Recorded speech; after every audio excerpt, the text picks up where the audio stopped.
I've been, for the last couple of months, kind of putting off a project. I wanted to make an underquilt protector. And I've been hammock camping for a couple of years now, and I only recently heard about underquilt protectors and watched a couple videos why they're good to have. And while I've never really had a problem with rain coming in under my tarp, I thought, well, let's make one. Let's try it out. Even on those light summer nights, you know, where it does get a little chilly at night, and an underquilt is too much, maybe the underquilt protector would be enough. And I'm sure it can come in handy for, you know, for some other things, even if it's just throwing it, you know, putting it on the ground to lay your pack on. So we'll see. I bought some fabric from Ripstop by the Roll, DWR fabric. So it's breathable and water resistant, but not waterproof. And but I got it really, really cheap, so that's why I bought it. I mean, it was on sale, like really, really, really cheap, and I had a coupon. It was just an awesome deal, so I bought, you know, quite a bit of it. And all this time trying to figure out how I wanted to make it and whether I really wanted to make it or not. But now the weather is getting nice. It's the end of March, and I really want to go camping. So I'm gonna. And today it's raining today, so we're taking a 0 today. I've been watching a lot of Appalachian Trail hiking videos and getting my gear together to do my own little adventure on the Appalachian Trail. So I'm in this Appalachian Trail mindset. So it's like, oh, it's going to rain today. I'm going to take a 0 and get some stuff done around the house. And rather than vacuum and clean and dust, I thought maybe I'd make my underquilt protector instead. So in taking a 0, what I mean by that is when you're out on the Appalachian Trail, when the hikers decide to not put in any miles on a trail, they call it a 0. And since I hike or mountain bike almost every day, me and my dog together, I'm not hiking or biking today, so I'm taking a 0. And let's get this underquilt protector done. I have no pattern other than the one I drew for myself after looking at a bunch of online to see the way they were made. And we'll see how this comes out. If it's a complete failure or I use it on a trail and I decide I don't like it, I can always harvest the material from it and reuse it for something else. So it will never be a total loss. And you gain experience when you make things and try them out on how to make better gear next time. So we're going to make it today and see how it comes out. And I apologize, I'm having a bad hair day, I'm having a bad outfit day because I'm in my jammies. But let's get this done. So the first mistake I made was not folding this up nice when I put it away. I just kind of stuffed it in a bag and threw it to the side, and now it's ultra wrinkly. Alright, so measurement wise, I want it to be as long as I am tall. So that's how we're going to measure. With a little extra on the ends for sewing in a channel or the Shockcord that's going to be on the ends. It's going to be the hanging system for it. So the first thing I'm going to do is, I don't know how well this fabric holds up, whether or not it unravels easily. So I'm going to do a very small hem on each side, the long side, before I make the channels on the ends. And I do recommend using these little clips instead of pins. You don't want to add any extra holes to your fabric that you don't need. And clips just work better in my opinion. So that's what I'm going to do next.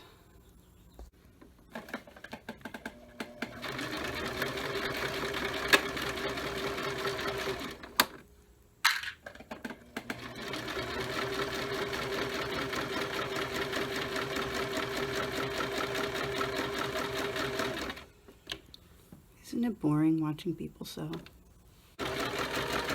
Keep sewing, keep sewing, keep sewing.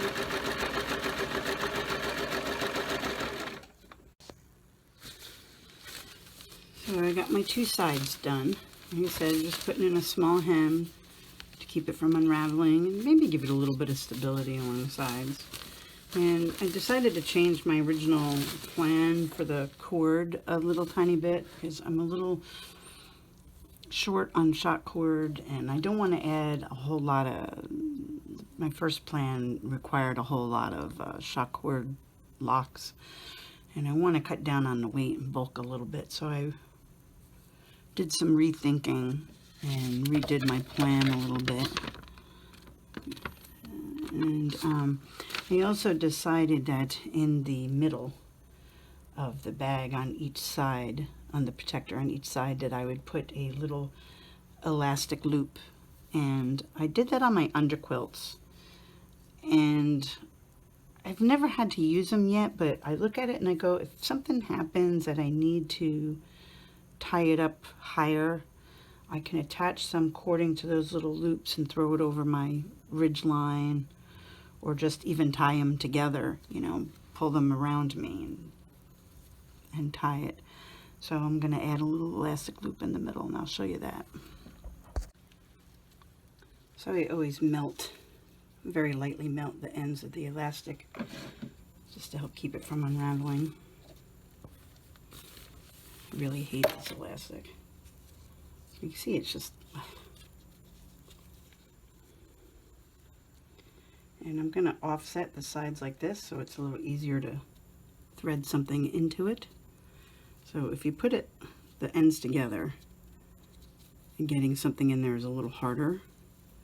So if you open the ends and put them next to each other, I don't know if you can see that, it's a little easier to thread something into it because the opening's a little offset. I don't know if you can see that.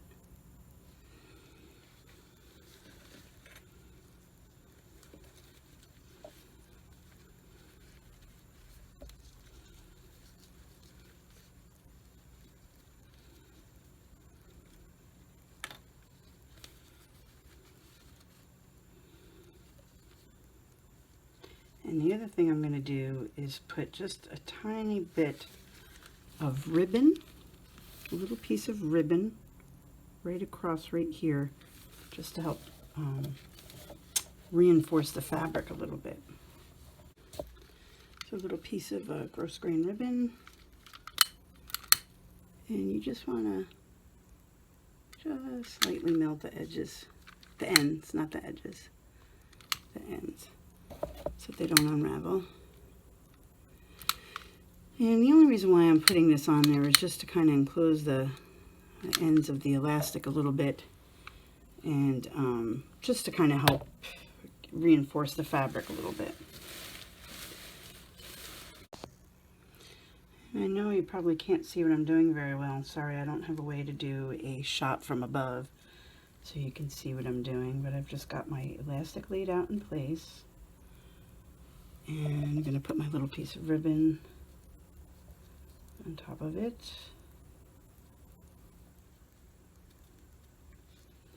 And put a clip there to help hold it in place. Actually, a pin might be better in this spot. I really don't want to use any pins though, if I can help it.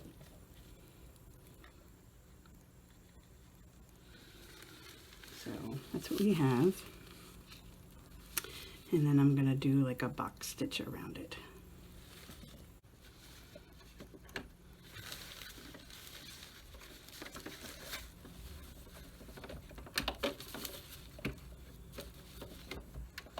This TWR fabric's a little hard to work with because it's really slippery.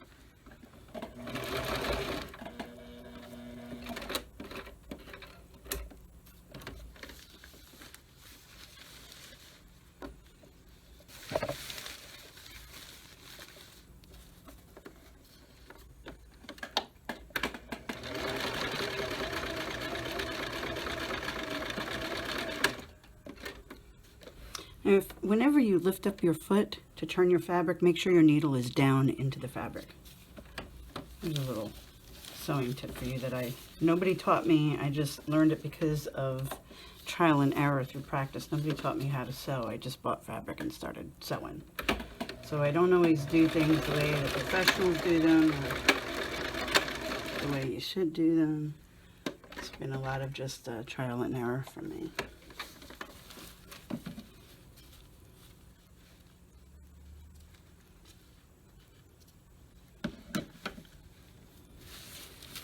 So that's the inside, and that's the outside. And the idea with these loops, again, if the sides are sagging, now I wanted to put elastic on the sides. I saw in a couple videos and a couple of products I looked at online, they had these channels on the side with shock cord and locks, so that if the side was sagging, you could pull it up tighter around yourself. I am hoping I will not need to do that, but if I do, I will. I have a plan already made out for them. But I made underquilts, and people talked about the edges sagging, and the edges on my underquilts don't sag. They stay up. And I don't know if it's because of the way I did my suspension or what, but they don't sag. So I'm hoping this won't sag either. But if it does sag a little bit, or if I just want to pull it up around me all the way, the idea with this loop, because it's right around the middle, is I could run a piece of paracord if I wanted to through the loop on each side and pull it up around me and tie it off, and I'll be as snug as a bug in a rug, or in this case an underquilt protector. But that's the idea of the loops. And you never know, if I need to use it for another application, for that loop might come in handy. I hadn't planned on putting this in, but as I started doing the sides, I went, oh, let's put in a loop. So I go with my instincts. When my instincts tell me to do something, I do it. So here on this end, what I'm going to do to make the channel, I just wanted to show you, I cut little pieces of ribbon, melted the ends. I'm going to fold this, put this piece of ribbon here, not to the edge, so I can fold this over a little bit, over the edge of the ribbon. I hope you can see that. Then I'm going to fold it like this to the other end of the ribbon. And this way, each end of the channel is going to have a little piece of ribbon in there to help reinforce the fabric. I don't know if it's a good idea or not. It's just something that I decided to do. And like I said before, when my instincts say, hey, do this, I give it a little thought and go, you know, it's probably a good idea. Now the problem with using the clips on the rest of this, I fold this over to make this channel, my clips aren't big enough to hold the whole seam. So I'm going to have to use some pins, even though I don't like it. And unfortunately, I have to sit on the floor to do this kind of stuff in my kitchen because I don't have room on my sewing table to do this. So we're just going to fold that over. And when I sew this, I will probably put two, I don't know if I'm going to do a seam up here or not, but I probably will do two on the bottom of the channel, two down here, just for extra holding power. I don't think the top needs one. I think all it's going to make it do is ruffle up, and you don't really need, I don't think it needs a line of stitching up top. But I'm going to do two on the bottom just for some extra holding power. So I'm just going to go ahead and pin this down all the way. First put a clip to help hold it in place, and then my pin.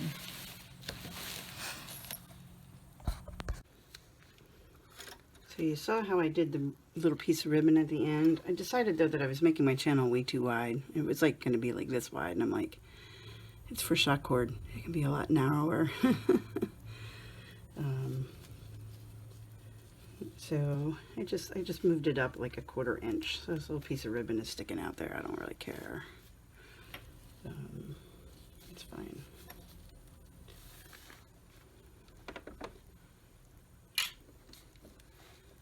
So we'll start the sewing here.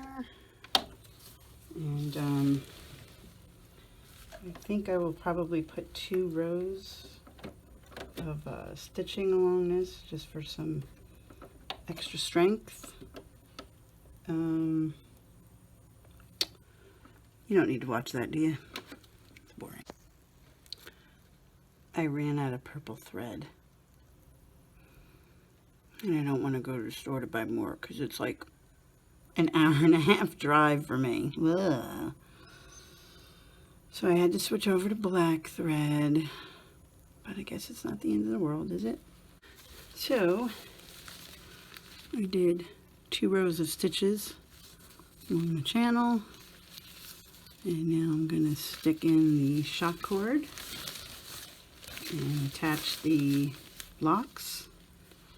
And if it's not raining outside, we'll hang up my hammock and hang this up and see how it works.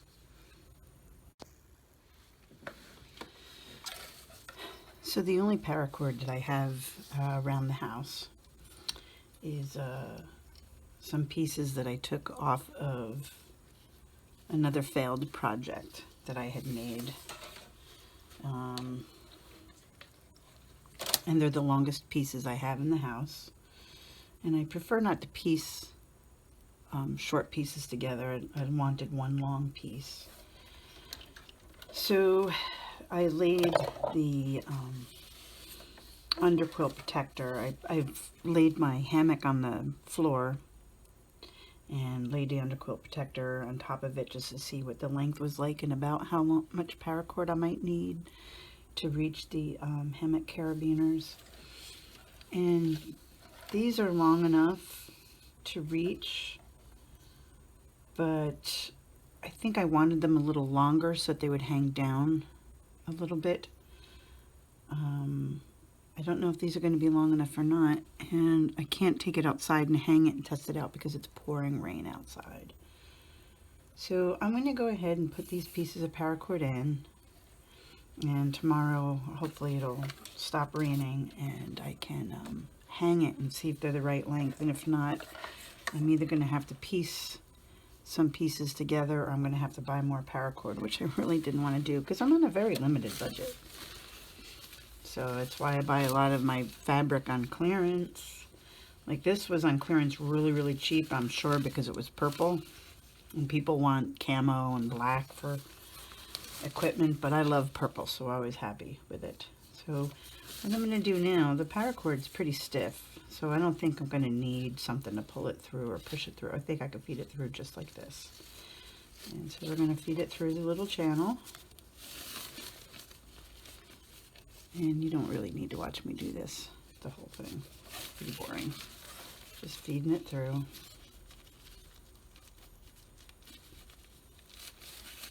See, it'll feed through pretty easy.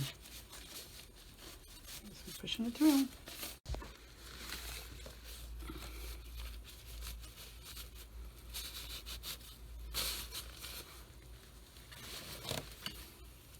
So what I'm going to do now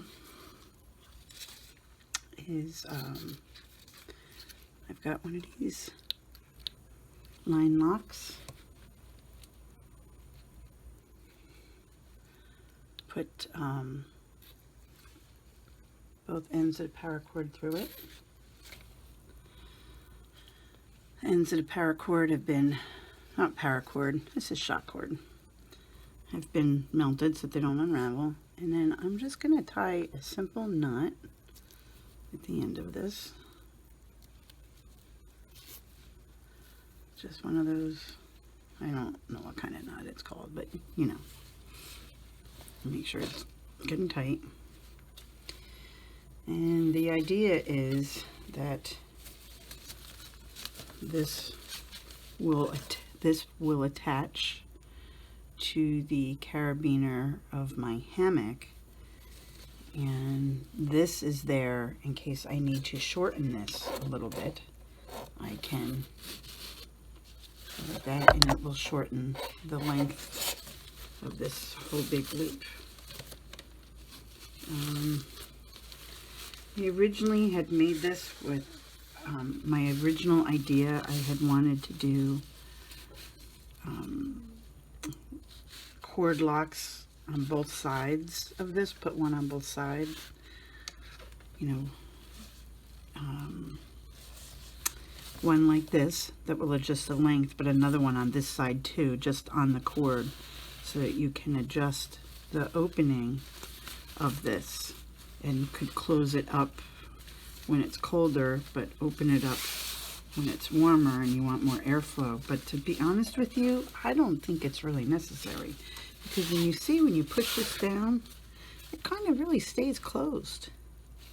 I think it'll stay closed by itself. I don't think it needs any kind of adjustment on that end. And I didn't do anything for the side yet. I want to hang it first with the hammock to see if it needs a side adjustment. Every one that I've ever seen has a side adjustment to pull those sides up.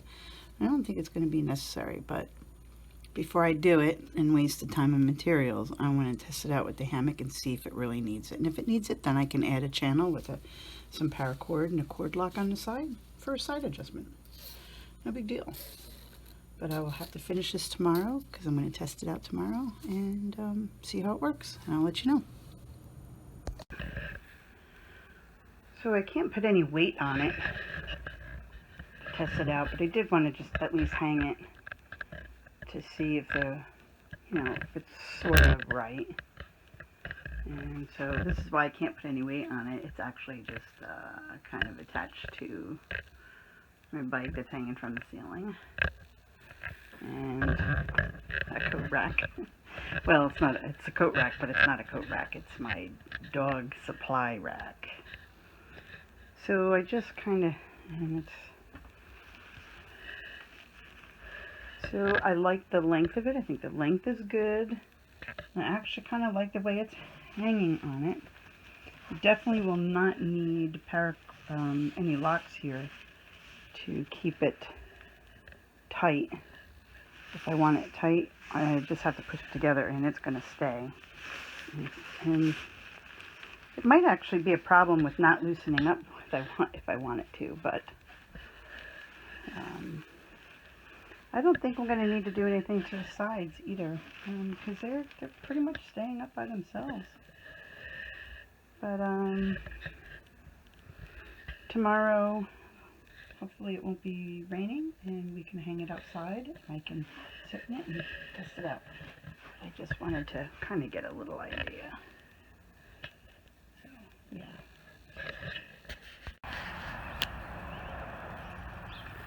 So there's my underquilt protector. I know it looks like it's hanging really, really low, but you got to remember that you don't want it right against you. You don't even want it right against your underquilt. You do want a little bit of a space there for an air pocket to hold in heat. And remember that when I sit on that hammock, it is going to droop down. So when I sit on the hammock, the underquilt is probably about maybe a foot below me. So there's a little air space in there, which is where my underquilt would be. My underquilt I like to hang probably about 4 inches below my hammock, and then the underquilt protector will be right there. And of course, I have the adjustments that I can tighten the underquilt protector and raise it up if I need to. So I did end up having to add extra Shockcord. I had to add like 2 feet to each side to get it as low as I wanted it, because originally when I hung it up, it was like right up against my hammock, and that's not what I wanted. So I feel the project is a success. Whether or not the item itself is a good item to have or a waste of weight and space in my pack, time and experience will tell.